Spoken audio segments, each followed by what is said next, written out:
Hello. Hello.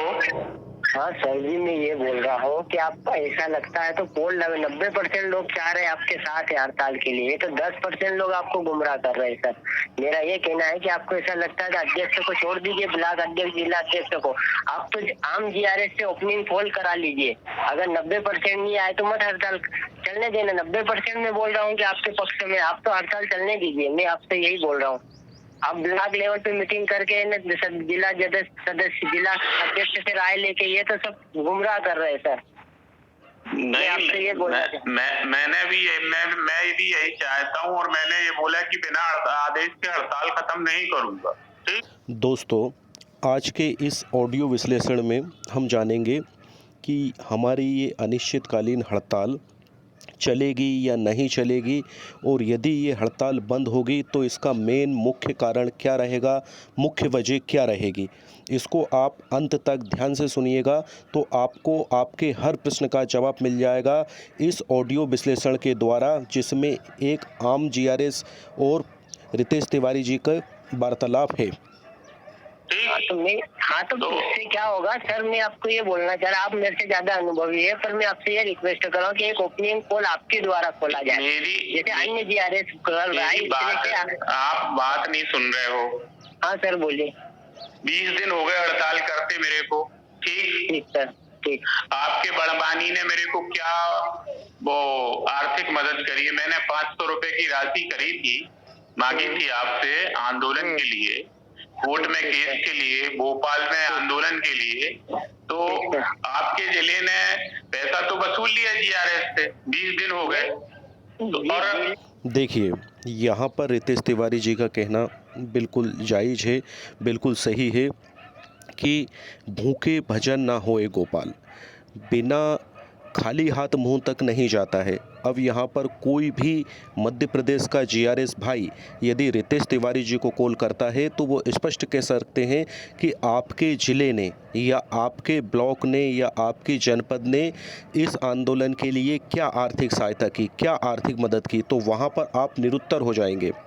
आप जो भाई कॉल कर रहा है वो उससे पूछ सकते हैं कि आपने अभी तक इस आंदोलन को सफल बनाने के लिए तन मन धन से सहयोग दिया या नहीं दिया, आपने क्या आर्थिक सहयोग किया।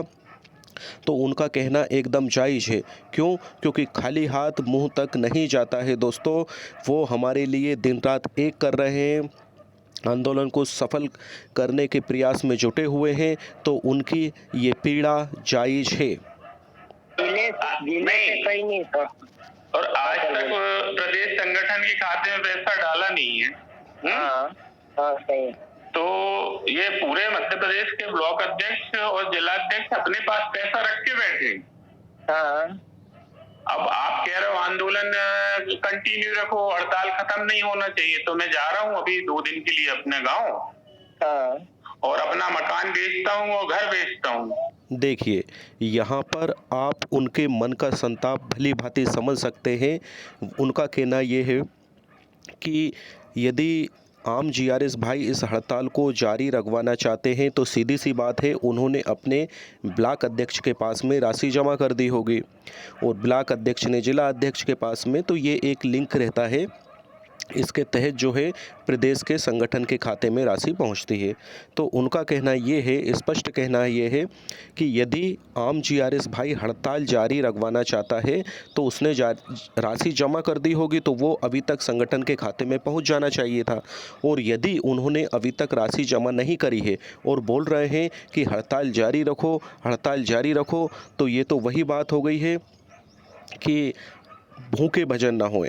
आप भजन करते रहो, भजन करते रहो, भजन करते रहो, और भजन करने वाले से पूछ नहीं रहे हैं कि उसको भूख लग रही है या नहीं लग रही है। उसको खाना चाहिए भाई, उसके बाद ही वो अच्छे से आपके लिए भजन कर सकते हैं। नहीं नहीं सर, ऐसा नहीं है। ये अभी जैसे ब्लॉक वाले ये सुन नहीं रहे। आम जीआरएस को बोलना पड़ेगा कि आप पर्सनली आम जीआरएस डाले। अब ये पैसा रख के डाल। अरे मध्य प्रदेश में 313 ब्लॉक में 200 ब्लॉकों में पैसा रखा है। हड़ताल के नाम पे वसूली की गई है कि जो महासंघ की हड़ताल चल रही है उसको मैं सहयोग करने के लिए पैसा दें।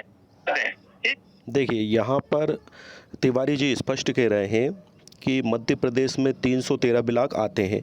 313 ब्लॉक में लगभग 200 ब्लॉक में पैसा रखा हुआ है।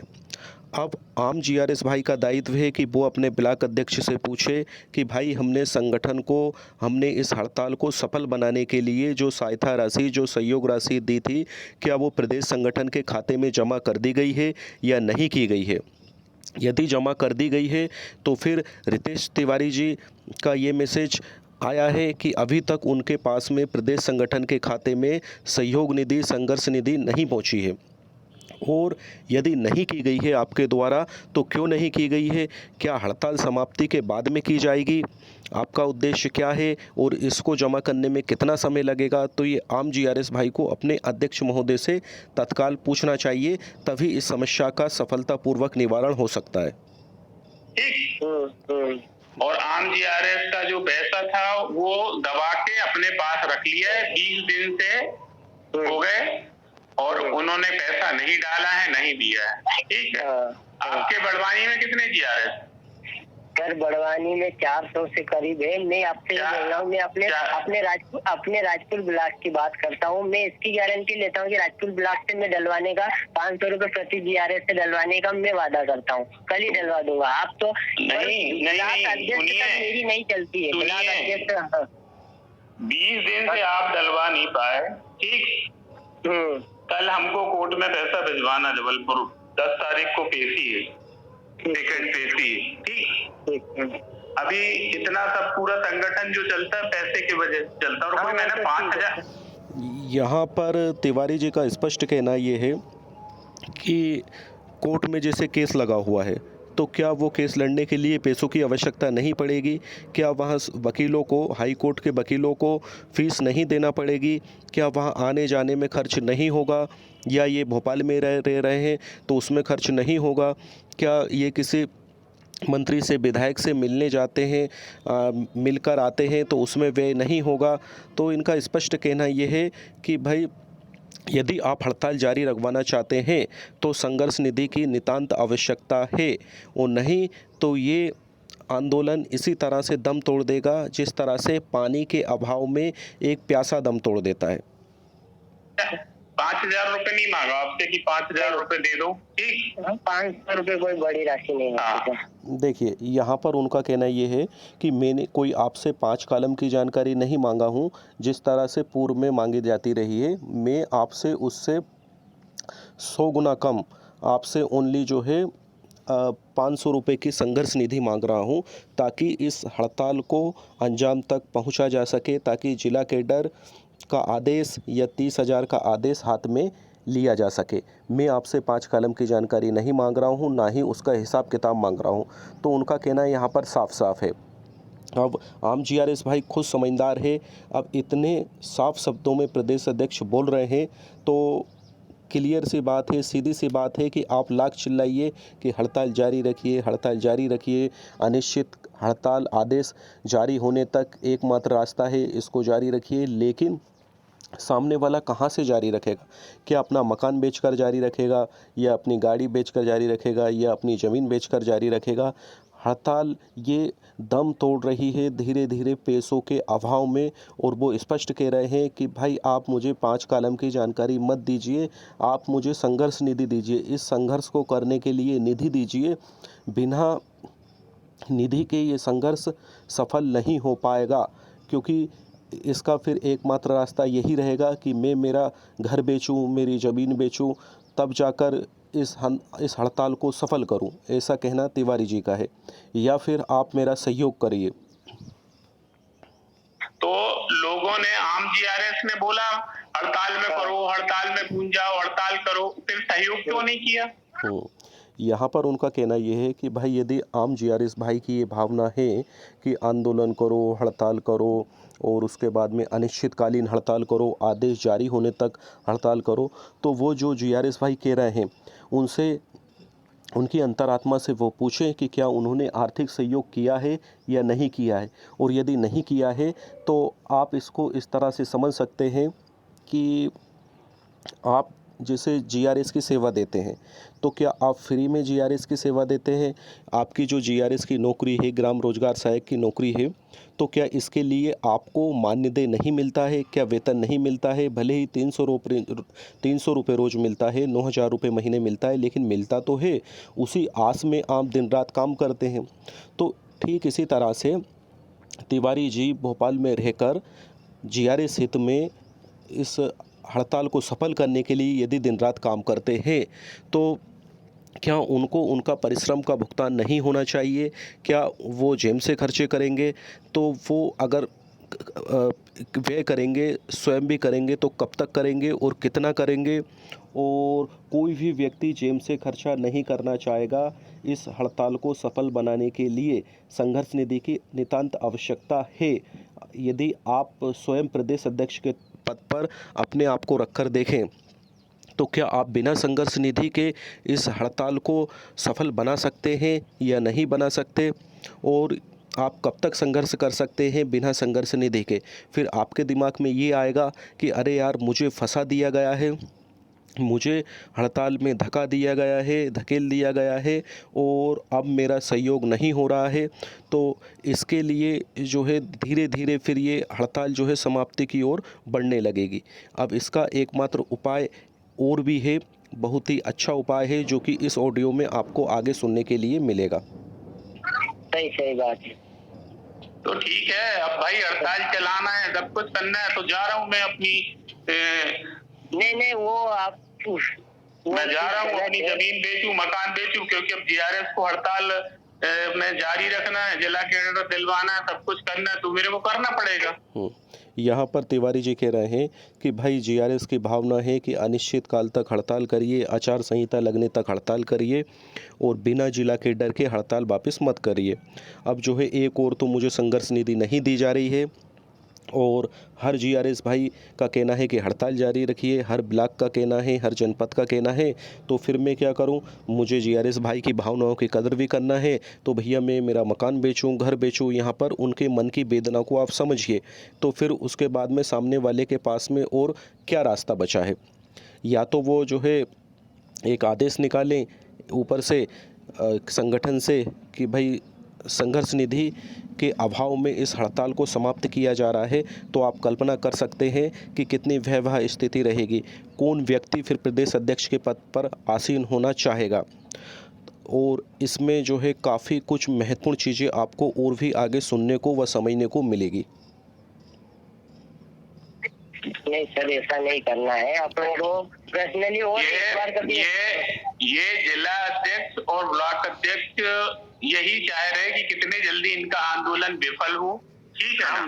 मैं वही चाह रहा था, मैं इसीलिए बोल रहा हूँ कि आम नागरिकों को देखो, ये तो साला पता नहीं क्या चाह रहे अध्यक्ष। नहीं, बैठे वहाँ व्हाट्सएप में सब हीरो बनेंगे, ठीक है? सही और सारी चीजें करेंगे, ये नहीं मालूम है कि सब चलता कैसे, होता कैसे, ठीक है ना? सही बात है, ठीक। भाई आप सोच सकते हैं, यदि आपको आपकी ब्लॉक से, आपके घर से जनपद में मीटिंग लेने के लिए या कोई कार्य करवाने के लिए जाना पड़े, तो उसमें भी खर्चा होता है, उसमें भी आपकी बाइक का पेट्रोल जलता है, उसमें भी आपके अदर खर्च होते हैं। तो आप जो है उस खर्च को से ही समझ सकते हैं कि जब प्रदेश स्तर पर 23,000 जीआरएस भाइयों की लड़ाई लड़ी जाती है, तो उसमें क्या खर्च नहीं होता? और यदि खर्च होता है, प्रदेश अध्यक्ष यदि खर्च करे, तो वो किससे मांगे?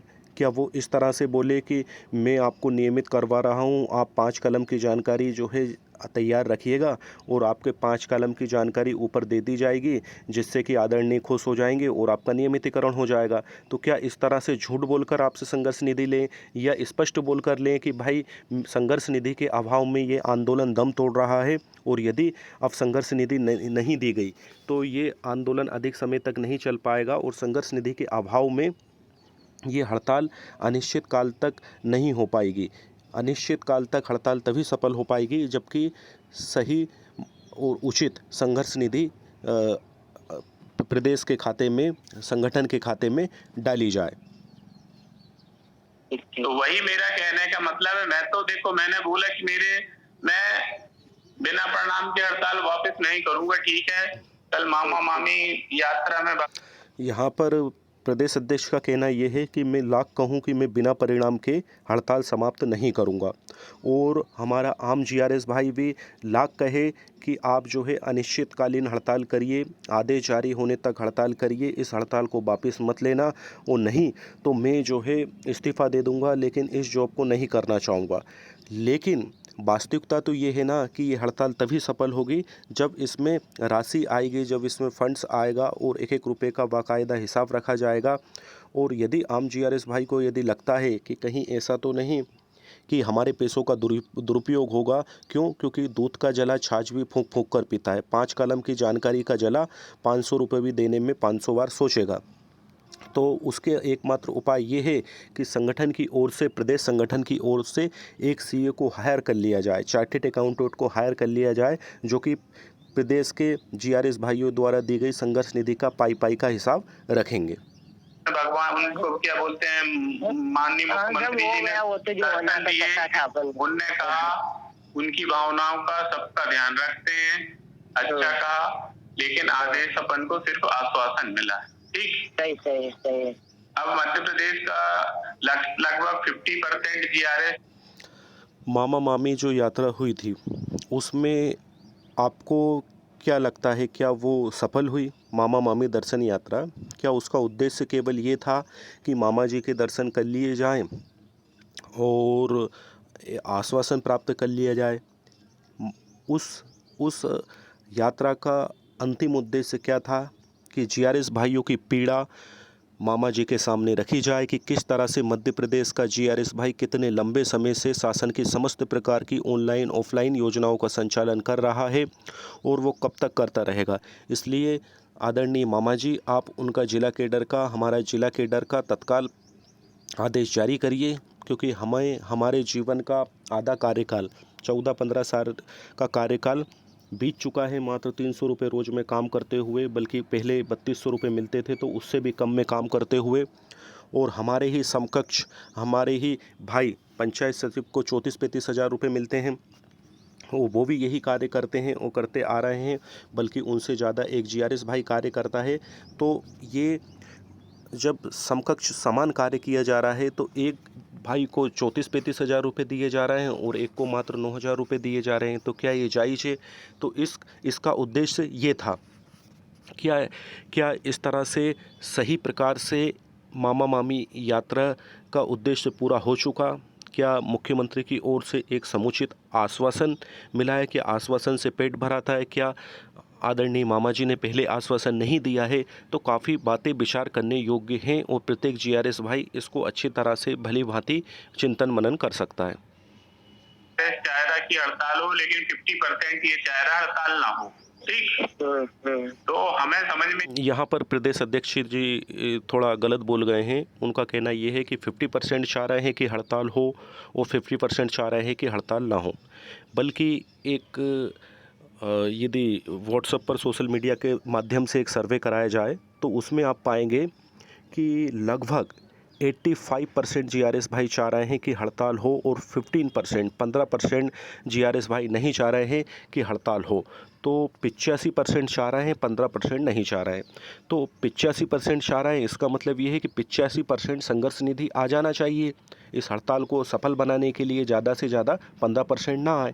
यदि हम जीआरएस भाइयों की संख्या 100 माने तो उसमें से 85 जीआरएस भाई चाह रहे हैं कि हड़ताल सफल हो और हड़ताल जारी रखी जाए अनिश्चित काल तक, जब तक कि उचित परिणाम ना मिले। बिना उचित परिणाम के या आदेश के इस हड़ताल को समाप्त ना किया जाए, ऐसा 85% जीआरएस भाई चाह रहे हैं। और 15% जीआरएस भाई चाह रहे हैं कि अरे भैया, हमको डर लगता है हमारी नौकरी छिन जाएगी, कोई कार्रवाई हो जाएगी, आप तो मत करो, हम तो ऐसे ही ठीक है, 300 रुपये रोज़ ही हमारे लिए बहुत है। तो वो 15% जीआरएस भाई चाह रहे हैं। तो रितेश भाई का कहना यही है कि यदि 85% जीआरएस भाई चाह रहे हैं तो 85% ही संघर्ष निधि कहाँ है? यदि वो ब्लॉक अध्यक्ष के पास में है तो अभी तक प्रदेश संगठन के खाते में क्यों नहीं पहुंची है? तो यदि ये रितेश भाई ये बात जो है बार बार कहे सोशल मीडिया के माध्यम से जीआरएस भाइयों को, तो उसमें ये लगेगा कि अरे यार ये प्रदेश अध्यक्ष तो पैसों का भूखा है, तो उनका कहना ज़्यादा जायज़ नहीं होगा। आम जीआरएस भाई यदि अपने ब्लॉक अध्यक्ष से कहें कि भाई हमने जो राशि दी थी वो राशि कहाँ है, वो संघर्ष निधि कहाँ है, क्या संगठन के खाते में पहुंचा दी गई है, और यदि नहीं पहुंचाई गई है तो आप उसे क्या हड़ताल समाप्ति का रास्ता देख रहे हैं, कब पहुंचाएंगे, हड़ताल समाप्त होने के पश्चात पहुंचाएंगे क्या? और यदि संघर्ष निधि दी ही नहीं गई है तो सीधी सी बात है, आप उनको डायरेक्ट फ़ोन पे करिए। और तिवारी जी से भी मैं आग्रह करना चाहूँगा कि संघर्ष निधि जब सही मात्रा में आने लगे तो प्रदेश समिति की ओर से, प्रदेश जो अपना कार्यकारिणी समिति है उसकी ओर से एक सीए को हायर किया जाए और पाई का हिसाब आम जीआरएस भाई के समक्ष रखा जाए। क्योंकि जीआरएस भाई की भावना ये रहती है कि यार हमने पहले जो है 5 कॉलम की जानकारी दी थी जो कि करोड़ों की संख्या में इकट्ठी हुई, और हमसे बोला गया कि इससे आपका नियमितीकरण का आदेश तय है, आपका नियमितीकरण का आदेश होना पक्का है। लेकिन उसका अंजाम क्या हुआ? उसका 1 रुपये का भी किसी के पास में कोई हिसाब किताब नहीं है कि वो 5 कलम की जानकारी कहाँ गई और किसको दी गई, और उसका जो है कि गुड यूज हुआ या नहीं हुआ, सदुपयोग हुआ या नहीं हुआ, या फिर 4 व्हीलर ख़रीदने में, मकान ख़रीदने में इसका ऐसा दुरुपयोग हो गया। तो काफ़ी प्रश्न उठते हैं। तो इसी तरह से ये दूध के जले जीआरएस भाई है जो कि छाछ को भी फूंक फूंक कर पी रहे हैं। लेकिन आम जीआरएस भाइयों को ये सोचना चाहिए कि वो छाछ को भी फूंक फूंक कर पी रहे हैं। भाई छाछ तो गर्म नहीं है, दूध गर्म था जो आप पी चुके हैं, तो आप छाछ पीने में क्यों डर रहे हैं? में नहीं आ रहा है कि हम क्या करें, हैं? अगर हमारे पास 2-4 लाख रुपए फंड पड़ा होता, सब कुछ होता, तो हम सोच लेते हैं। सही है। रितेश भाई कह रहे हैं कि हमारा दिमाग काम नहीं कर रहा है। एक तरफ तो जीआरएस भाई बोल रहा है कि हड़ताल जारी रखो, और हमारे पास में दूसरी ओर संघर्ष निधि नहीं है, तो हमारा दिमाग काम नहीं कर रहा है। हम सोच रहे हैं कि आखिर किया क्या जाए। हम जीआरएस भाई संघर्ष निधि दे नहीं रहा है और बिना हथियार के युद्ध लड़ने के लिए बोल रहा है, तो बिना हथियार के क्या जंग जीती जा सकती है? और उसका सबसे मुख्य हथियार तो संघर्ष निधि ही है। तो बिना संघर्ष निधि के सामने वाला कब तक संघर्ष करेगा? उनका स्पष्ट कहना ये है, कि यदि हमारे पास में 2-4 लाख रुपए पड़े होते तो भी हम सोचते, तो वो कब पड़े रहते, कब उनके पास में रहते? आप सोच सकते हैं जैसे ग्राम पंचायत है, तो ग्राम पंचायत में एक सरपंच निर्वाचित होकर जब आते हैं तो पूर्व सरपंच जाते हैं, तो क्या उनके साथ में पूरी राशि लिए जाते हैं क्या? आप सोच सकते हैं, मान लो मुख्यमंत्री जी हैं, मुख्यमंत्री जी का निर्वाचन होता है, चुनाव के बाद में, निर्वाचन के बाद में नए मुख्यमंत्री जी आते हैं, तो क्या वो पूरा फंड्स लिया जाते हैं? तो उनका कहना भी साफ साफ है कि यदि आदरणीय पूर्व जो हमारे प्रदेश अध्यक्ष थे, यदि वो साथ है तो फिर संघर्ष निधि कुछ तो होगी, और कुछ यदि है तो फिर उसका सहयोग करें, उसका सदुपयोग करें, और अभी नहीं करें तो फिर कब करें? और यदि नहीं है तो वो भी खुलकर कहे कि हाँ भाई, संघर्ष निधि नहीं बची है, सब खर्च हो चुकी है, पूरी 5 कलम की जानकारी भी खर्च हो चुकी है, और नए सिरे से संघर्ष निधि दी जाए ताकि इस हड़ताल को, इस आंदोलन को सफलतापूर्वक इसका संचालन किया जा सके। अब किसी प्रकार का फंड दिया नहीं है, पैसा दिया नहीं है, मुश्किल से 1.5 लाख रुपए करीब आया। अब 1.5 लाख रुपए में लगभग इतना पैसा तो खर्च ही हो गया। सर मैं ये बोल रहा था आपसे कि जैसे जिले को तो आप छोड़ दे, पर्सनल कभी ब्लॉक वाइज करें ना, ब्लॉक में भी कुछ तो ब्लॉक पे बैठे हैं, तो दबा के बैठे हैं ब्लॉक। नहीं, मैं वही बोल रहा हूँ, पद पे जो बैठे हैं उनसे थोड़ा अलग जीआरएस से बात करिए कि आपके यहाँ जीआरएस तो कितनी बार चिल्लाऊं मैं? दिन भर यही बोलता रहूं कि संघर्ष निधि डालो, अच्छा लगता है बार बार बोलना किसी से? वो तो सही बात। देखिए, यहाँ पर तिवारी जी का कहना ये है कि बामुश्किल 1.5 लाख रुपए इकट्ठे हुए थे, और आप भी सोच सकते हैं कि इससे ज़्यादा और कहाँ क्या इकट्ठा होगा। कितने भाइयों ने फ़ोन पे करा होगा, 500 रुपये फ़ोन पे करके ग्रुप में शेयर किया है, बस वही इकट्ठा हुआ है। इसके अलावा अगर किसी ब्लॉक अध्यक्ष भाई ने संघर्ष निधि प्रदेश अध्यक्ष के खाते में यदि डाली होती तो वो भी शेयर करते इस तरह से कि हाँ इतनी राशि पहुंचाई जा चुकी। या फिर आप सोचिए, क्या तिवारी जी ऐसे खुल्लम खुल्ला बोलते क्या कि इतनी राशि नहीं आई है, इतने ब्लॉक अध्यक्ष दबा कर बैठे हैं, क्या इतना खुल्लम खुल्ला बोलते क्या वो? भाई सामने वाले के पास में नहीं आई है इसलिए इतना स्पष्ट बोल रहे हैं वो। यदि आती तो वो ऐसा नहीं बोलते। तो जो कुछ आया है ओनली ये कुछ लोगों ने फ़ोन पे किया है वही है, और इसमें वो कोर्ट फीस भी भर चुके हैं और वापस हाई कोर्ट जाना है, वहाँ भी फ़ीस देना है। तो उनका कहना साफ साफ ये है कि मैं कब तक बोलूं और कितना बोलूं, और यदि मैं बोलूंगा तो इससे क्या उनकी मानहानि नहीं होगी? क्या आम जीआरएस भाई ये नहीं सोचेगा कि यार ये प्रदेश अध्यक्ष तो पैसों का भूखा है? भाई पैसों का भूखा नहीं है, लेकिन आपका ये हड़ताल जो है, ये हड़ताल बिना पैसों के कैसे चलेगी? आप मनन कर सकते हैं, इसका मंथन कर सकते हैं, और प्रदेश अध्यक्ष की जगह पर स्वयं को रखकर अपने आप से ये प्रश्न पूछ सकते हैं। ये बात है आपकी, पर साले बदमाशी कर रहे हैं, ये गलत चीज है। 15,000 में 5,000 लोग अगर डायरेक्ट सहयोग करते हैं तो 25 लाख रुपए होता है, और मेरे पास मात्र अभी 1.5 लाख रुपए आया। सही है। यदि 23,000 जीआरएस भाई में यदि 23,000 जीआरएस भाई में यदि आधे भी यदि सहयोग कर दें संघर्ष निधि का, तो करोड़ों में संघर्ष निधि इकट्ठी हो जाएगी। तो वो तो आधे की भी बात नहीं कर रहे हैं, ना के बराबर बात कर रहे हैं कि भाई अगर वाकई में सहयोग किया जाता तो क्या मात्र 1.5 लाख रुपए ही इकट्ठा होता क्या? और अगर सही मायने में संघर्ष निधि को जमा किया जाता तो क्या फंड की कमी महसूस होती? और आज क्या रितेश भाई को इतना स्पष्ट ये कहने की आवश्यकता पड़ती क्या? पहले के पूर्व प्रदेश अध्यक्ष ने इतना स्पष्ट कभी नहीं कहा। क्यों? क्योंकि कभी संघर्ष निधि की कमी ही नहीं आई। तो वहाँ पे उस टाइम पे हथियार थे, लेकिन शायद साहस का अभाव था, इसलिए जंग जीती नहीं जा सकी। और यहाँ पर साहस है, लेकिन सामने वाले के पास में हथियार नहीं है। सामने वाला हिम्मत तो दिखा रहा है आपकी जंग लड़ने के लिए, लेकिन वो भूखा है। लेकिन सामने वाले के पास में हथियार नहीं है, तो वो बिना संघर्ष निधि के और बिना हथियार के ये जंग को कैसे जीत सकते हैं? तो आप सोच लो, मतलब जो आम जीआरएस हमको भड़का रहा है हड़ताल के लिए, वो भी सहयोग नहीं करना चाहता 500 रुपए। नहीं, सही है आपकी, सही बात है। अब यहाँ पर प्रदेश अध्यक्ष महोदय ने भड़काना शब्द इसलिए इस्तेमाल किया है क्योंकि ये तो भड़काने जैसी बात है कि हाँ युद्ध करो युद्ध करो युद्ध करो, और उस युद्ध में सहयोग नहीं देना। भाई बिना हथियार के आप सामने वाले को युद्ध करने के लिए भेज रहे हैं, तो इसका मतलब ये है कि आपको उनके प्राणों की फिक्र नहीं है। सामने वाला बेचारा अपनी नौकरी शहीद करके बैठ चुका है। उन्होंने स्पष्ट कहा था कि मैं अंतिम सांस तक युद्ध करूंगा, इसके लिए भले ही मुझे मेरी नौकरी शहीद क्यों ना करना पड़े। तो सामने वाले भाई ने नौकरी शहीद कर दी, तो क्या अब अपने ज़मीन को और अपने मकान को भी शहीद करें? और आम जीआरएस भाई को जो कह रहे हैं कि अनिश्चितकालीन हड़ताल हो, सब भाई बोल रहे हैं और उनका कहना भी सही है। तो ये बिना संघर्ष निधि के क्या संभव है? अगर है तो फिर आप स्वयं प्रदेश अध्यक्ष बनिए और संघर्ष करिए और अनिश्चितकाल तक हड़ताल करिए। और यदि नहीं है तो फिर आप इस पर सहानुभूतिपूर्वक विचार करिए, और यदि आपको ऐसा लगता है कि हमारे पैसों का सदुपयोग नहीं होगा तो इसके लिए एक चार्टेड अकाउंटेंट रखा जाएगा, जिनके पास में जिस तरह से गवर्नमेंट जो है पूरा लेखा जोखा वार्षिक जारी होता है, इसी तरह से संगठन का भी पूरा लेखा जोखा जारी होगा, जैसा कि अभी तक नहीं हुआ कि कितने पेमेंट आया था, कितना पेमेंट जीआरएस भाइयों के द्वारा संघर्ष निधि के तौर पर दिया गया था और कितना व्यय हुआ। तो इससे आपकी शंकाओं का समाधान हो जाएगा। तो ऐसे में कैसे आंदोलन चलेगा और कैसे अपन सब कुछ लड़ाई लड़ेंगे, आप ही बताओ ना। नहीं, वो आपकी बात है, ये गलत बात है। 500 रुपए देना चाहिए, वाजिब बात है। अब साला ये आप जो क्या बोल रहा सर, जो पद पे बैठे हैं ना, पता नहीं ये क्या चाह रहे हैं। इन्होंने स्पष्ट करा ही नहीं, पेमेंट इकट्ठा करा तो डालते क्यों नहीं करा तो इकट्ठे करो। देखिए, यदि कोई राजा रहे तो वो अपनी सेना से ये नहीं कह सकता है कि सैनिक भाइयों आप मुझे इस युद्ध को जीतने के लिए मदद करिए। क्यों? क्योंकि भाई वो तो राजा है, उसके पास में खजाने हैं, वो खजांची भी हैं उसके पास में, और वो उसको कहने की ज़रूरत नहीं है। वो तो उल्टा उसकी सेना को अच्छी तरह से उनका पालन पोषण करता है और युद्ध के लिए हथियार प्रोवाइड करता है और युद्ध होता है।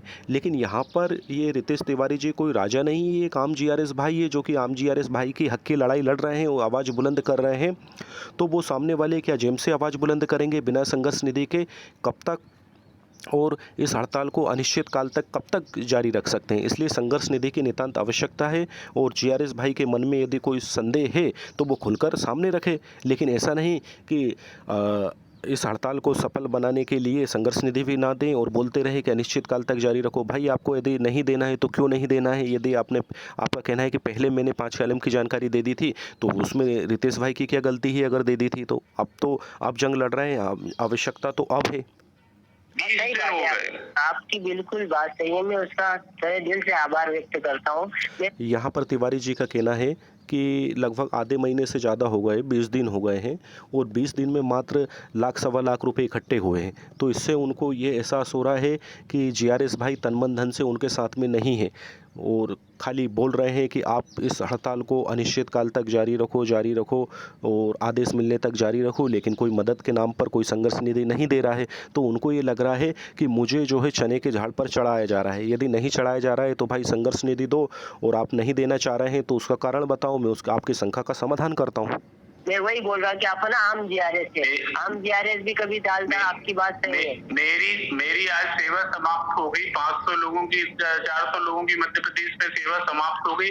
मैं उनसे पैसे मांगूंगा कोर्ट केस के लड़ने के लिए वापस। देखिए आप, यहाँ पर तिवारी जी ने कितनी अच्छी बात बोली है कि भाई मेरी भी सेवा समाप्त हो गई है और मध्य प्रदेश के जो अन्य 200-400 जीआरएस भाई हैं इस हड़ताल के दौरान, इस 20 दिन के दौरान उनकी भी सेवा समाप्त हो गई है।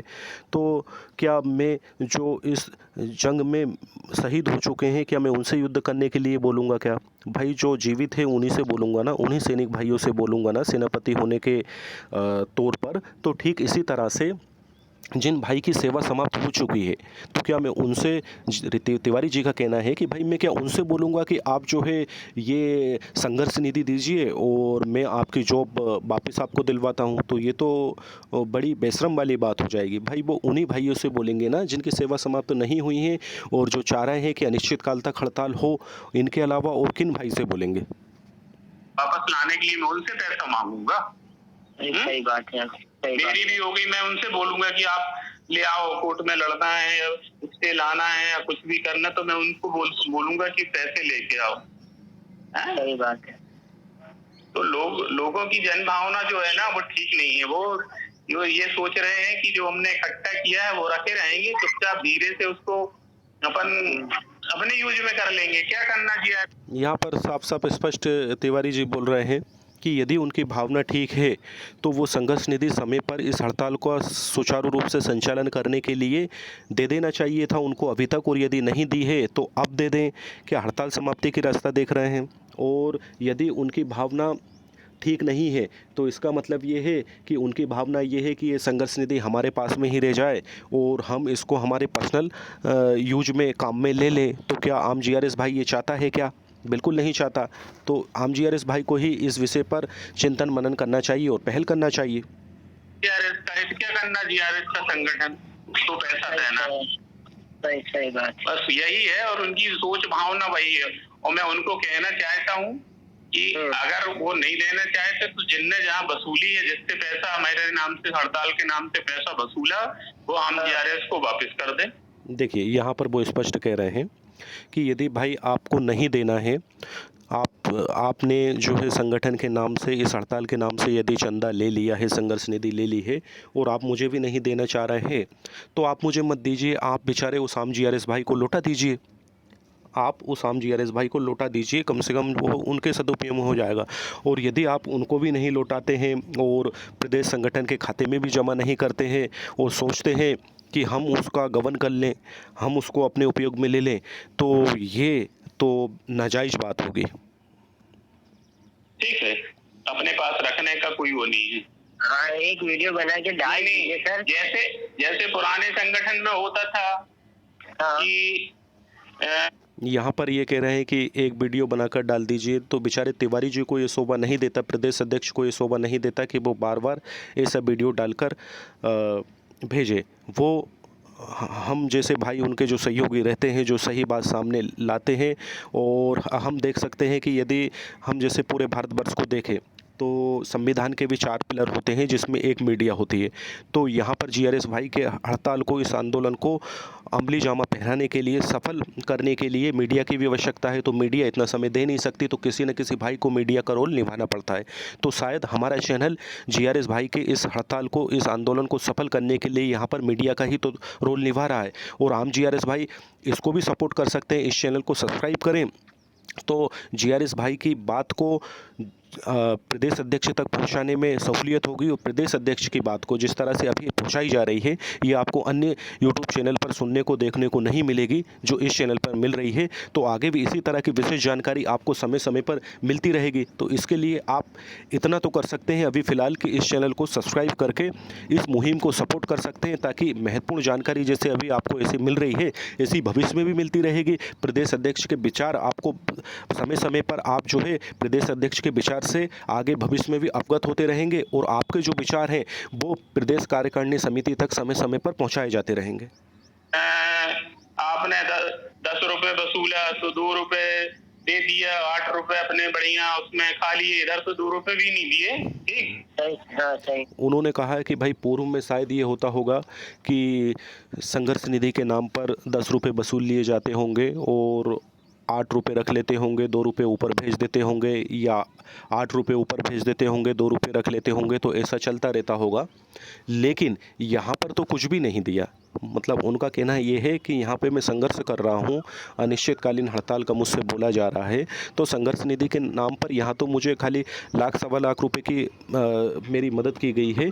तो ये कब तक, उसके आधार पर ये जंग कब तक जारी रखी जा सकती है? मात्र लाख सवा लाख रुपए के आधार पर यदि लंबे समय तक लाख सवा लाख रुपए के आधार पर मध्य प्रदेश के 23,000 जीआरएस भाइयों की जंग जारी नहीं रखी जा सकती, ये आपको खुद आप इस चीज़ को एहसास है, तो फिर संघर्ष निधि क्यों नहीं दी जा रही है, किसके द्वारा नहीं दी जा रही है और कब तक दी जाएगी? और अपना सब कुछ कर लिया, गाड़ियां ले ली, यूज कर लिया, वो ये सोच रहे हैं। तो मैं ऐसा नहीं होने। तो यहाँ पर वो स्पष्ट कह रहे हैं कि भाई उन्होंने अपना यूज कर लिया। क्यों? क्योंकि 5 कॉलम की जानकारी आप देखिए, करोड़ों में इसका कैलकुलेशन होगा, तो वो 5 कॉलम की जानकारी कहाँ है? तो ये गड़े मुर्दे उखाड़ने से कोई फ़ायदा नहीं है, कोई दिक्कत नहीं है, इससे संगठन में फूट डलेगी, वो अच्छी बात है और इस विचार का समर्थन भी होना चाहिए। लेकिन उसमें से कुछ मदद इस हड़ताल को, इस अनिश्चितकालीन हड़ताल को दी जाना चाहिए। प्रदेश संगठन के खाते में उस राशि में से कुछ जमा करनी चाहिए, क्योंकि वो तो करोड़ों की संख्या में कलेक्शन हुआ था। तो उसमें से 5-10 लाख रुपए कम से कम जो है इस संगठन के खाते में जमा होना चाहिए, ताकि इस हड़ताल को, इस अनिश्चितकालीन हड़ताल को सफल किया जा सके। मैं दूंगा, मैं तो एक पैसे का हिसाब दे दूंगा कि किस जिले से कितना पैसा आया, कितना नहीं आया, किस ब्लॉक से आया, नहीं आया।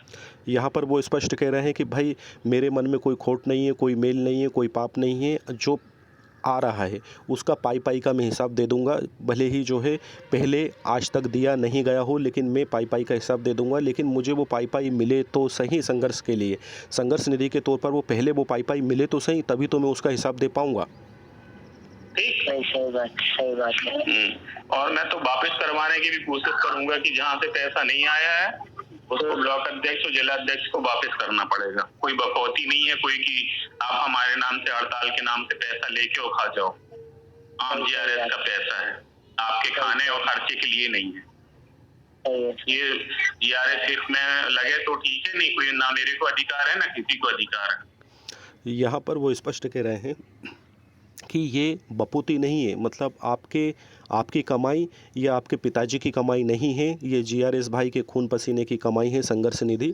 और इस संघर्ष निधि का दुरुपयोग करने का अधिकार ना ही रितेश तिवारी को है और ना ही किसी अन्य व्यक्ति को है। उनका कहना ये है कि या तो इसका सदुपयोग किया जाए या जिन जीआरएस भाइयों ने अपनी ये गाड़ी कमाई दी थी उनको ये वापस सुपुर्द कर दी जाए। बिल्कुल सही बात। चलिए ठीक है, देखते हैं आजकल में मीटिंग, आजकल में मीटिंग करते हैं। मीटिंग में गूगल मीट में पूरे जिला अध्यक्ष, ब्लॉक अध्यक्ष से बात करते हैं। अगर उन लोग तन मन धन से, सच्चे दिल से मदद करेंगे तो आंदोलन जारी रहेगा, नहीं फिर आंदोलन खत्म कर देंगे। यहाँ पर उनने 2 टूक स्पष्ट कह दिया है तिवारी जी ने कि भाई गूगल के मीट के माध्यम से सभी ब्लॉक अध्यक्ष को जोड़ा जाएगा और इस गूगल मीट में यदि कोई सा ब्लॉक अध्यक्ष भाई नहीं जुड़ते हैं तो इससे सीधा मैसेज ये जाएगा कि वो जीआरएस भाइयों की राशि का हिसाब किताब नहीं देना चाह रहे हैं, संघर्ष निधि का हिसाब किताब नहीं देना चाह रहे हैं। यदि देना चाह रहे हैं तो आप गूगल मीट से जुड़िए और सब लोग आपको देखेंगे, सब लोग आपकी बात को सुनेंगे। उसमें जो है तिवारी जी प्रदेश अध्यक्ष रहेंगे और मध्य प्रदेश के 313 ब्लॉक के ब्लॉक अध्यक्ष रहेंगे, अध्यक्ष रहेंगे, जिला अध्यक्ष रहेंगे, सभी भाई लोग रहेंगे और वहाँ पर स्पष्ट बात रखना। यदि किसी भाई ने पहुँचा दी हो तो वो क्लियर कह सकता है कि तिवारी जी हमने जो है संघर्ष निधि जमा कर दी है, और यदि किसी ने नहीं की है तो वो बता सकता है कि भाई किसी कारण से विलम्ब हो गया था और हम जो है कि आज इस संघर्ष निधि को या कल इस संघर्ष निधि को जमा करवा रहे हैं। और यदि कोई ब्लॉक अध्यक्ष जुड़ ही नहीं पाता इस गूगल मीट से तो उससे ये संदेश जाएगा कि भाई वो जो है असमंजस में डाल रहे हैं, इस हड़ताल को सफल नहीं होना देना चाह रहे हैं और उनके मन में मेल है। तो यहाँ पर सीधी सी बात ये है, आम जीआरएस भाई भी अपनी जगह पर सही है। आम जीआरएस भाई का सोचना ये रहता है कि मैंने 5 कॉलम की जानकारी दी है, संगठन के पास में करोड़ों रुपए हैं, फंड्स की कोई कमी नहीं है, अब मुझे 1 रुपया भी संघर्ष निधि के तौर पर देने की आवश्यकता नहीं है। तो आप यहाँ पर गौर करिए कि यहाँ पर जैसे तिवारी जी आपके हित की लड़ाई लड़ रहे हैं, तो क्या वो उनको जो है चार्ज दिया गया है? चार्ज देने से तात्पर्य ये है, आपको सहायक सचिव भाई है, क्या उनको पूरी गतिविधि उनके हाथ में सौंपी गई है पूर्व प्रदेश अध्यक्ष महोदय द्वारा कि हाँ संगठन इतनी संघर्ष निधि जो है प्रदेश के खाते में, संगठन के खाते में पड़ी हुई है और आप इनका इस्तेमाल कर सकते हैं? क्या उनको इस तरह से सौंपा गया है? बिल्कुल नहीं सौंपा गया है। वो एक नए सिरे से एक महासंघ के तौर पर इस संगठन को खड़ा किया है उन्होंने, और आपके हितों की लड़ाई लड़ रहे हैं। तो आप ये सोचते हैं तो इसमें तिवारी जी की क्या गलती है? यदि आपने संघर्ष निधि दी भी होगी पहले, 5 कॉलम की जानकारी दी भी होगी पहले, तो उनको थोड़ी दी है। आपने जिस भाई को दी है उनसे बोले कि भाई हमें कोई मतलब नहीं है, हम नहीं चाहते हैं कि संगठन में फूट पड़े, और आप जो है उसको कहीं भी आपने उपयोग कर लिया हो। जैसे तिवारी जी बोल रहे हैं कि भाई उसका दुरुपयोग ही हुआ होगा, अगर सदुपयोग हुआ होता तो अभी वो प्रदेश संगठन के खाते में वो राशि होती और मुझे आपसे इतना कहने की आवश्यकता ही नहीं होती। बल्कि तिवारी जी एक बयान जारी करते कि भाई किसी को भी संघर्ष निधि देने की आवश्यकता नहीं है, क्योंकि पहले की जो आपकी संघर्ष निधि है वही प्रदेश के खाते में पड़ी हुई है और वो पर्याप्त है। लेकिन यहाँ पर तो कुछ नहीं है, उनको सब कुछ खाली मिला है, A to Z कुछ भी उनके पास में नहीं है आपकी इस जंग को लड़ने के लिए। तो ये बात वो नहीं रख सकते, क्योंकि इसमें संगठन में फूट पड़ेगी और बड़ी मुश्किल से तो पूर्व प्रदेश अध्यक्ष, वर्तमान प्रदेश अध्यक्ष एक मंच पर आए हैं। तो ये तो जो पहले के जो जिला अध्यक्ष है, प्रदेश अध्यक्ष है, ब्लॉक अध्यक्ष हैं, वो भाई इस तथ्य को समझते हुए इस बात को सकारात्मक तौर पर रख सकते हैं। और यदि मान लो नहीं रख सकते तो अब वर्तमान में जो जीआरएस भाई संघर्ष निधि दे रहे हैं, कम से कम वो आप जो है सही जगह पहुंचाइए ताकि इस अनिश्चितकालीन हड़ताल को जारी रखा जा सके। लेकिन यदि वो भी नहीं पहुँचाई जाती, वर्तमान में जो जीआरएस भाई दे रहा है वह भी संघर्ष निधि नहीं पहुँचाई जाती है और पहले का भी कोई हिसाब किताब सामने नहीं आता है और अभी भी नहीं दी जाती है, तो फिर सामने वाला भाई स्पष्ट कह रहा है, तिवारी जी का स्पष्ट कहना है कि भाई फिर तो मुझे शायद मेरी ज़मीन बेचना पड़े या मकान बेचना पड़े, तभी मैं इस जंग को जारी रख सकता हूं। और यदि जीआरएस भाई के मन में प्रश्न आता है कि इस हमारी संघर्ष निधि का पहले का भी कोई हिसाब किताब नहीं है, ऐसा नहीं है कि वापस दुरुपयोग हो जाए, तो भाई फिर तो कोई भी प्रदेश अध्यक्ष भविष्य में बनेगा तो आप वापस ये सोचोगे और इससे जो है कि जंग नहीं लड़ी जा सकेगी। और आप जो है जो सपने सोच रखे हैं आपने, मीठे मीठे सपने, जिला केडर का 30,000 वेतन का, उस अंजाम तक नहीं पहुंचाया जा सकता है। अगर कोई व्यक्ति सोचता है कि यदि मैं दूंगा तो मुझे पहले की तरह मेरे पैसे बेकार चले जाएंगे, तो भाई पहले की तरह तो आप इस बात को कब तक सोचते रहेंगे? एक नए सिरे से तो शुरुआत करना पड़ेगी, किसी न किसी भाई को तो लाना पड़ेगा। मान लो चलो आप तिवारी जी को नहीं देते हैं, हम बात कर लेते हैं विशाल भार्गव जी यदि होते तो क्या उनको नहीं देते संघर्ष निधि? क्या वो अपनी जेब से लड़ाई लड़ते? या फिर हम देखते हैं कि काफ़ी लोग आवाज़ उठा रहे थे कि भाई प्रकाश कौरव जी जैसे प्रदेश अध्यक्ष आना चाहिए, तो प्रकाश कौरव जी क्या जेब से लड़ाई लड़ेंगे? उनको भी तो आप संघर्ष निधि दोगे। संघर्ष निधि नहीं दोगे तो आप पहले का बोलोगे कि हाँ पहले की पर्याप्त है, यदि पहले की मिल जाएगी तो वो नहीं बोलेंगे। चलिए प्रकाश कौरव जी को हटा दीजिए, मान लो राजनारायण दादाजी को ले लेते हैं, तो क्या वो आ जाएंगे तो संघर्ष निधि देने की आवश्यकता नहीं रहेगी? क्या वो जेब से लड़ाई लड़ेंगे? तो कोई भी प्रदेश अध्यक्ष हुआ तो अभी तक जैसे पहले भी यदि थे तो क्या उन्होंने जेब से लड़ाई लड़ी? आपने संघर्ष निधि दी और उन्होंने लड़ाई लड़ी, अब भले ही वो सफल हुई या असफल हुई वो बात की बात है, गड़े मुर्दे उखाड़ना अच्छी बात नहीं है। यहाँ तो हम यदि वर्तमान की बात करें, इस अनिश्चितकालीन हड़ताल को सफल करवाने की यदि बात करें, तो इसके लिए तो जीआरएस भाई को नए सिरे से सोचने की आवश्यकता है कि यदि मैं दूध का जला हूँ तो मैं छाछ से थोड़ी जलूँगा, मैं छाछ को भी गर्म क्यों समझूँ? छाछ तो ठंडी रहती है ना।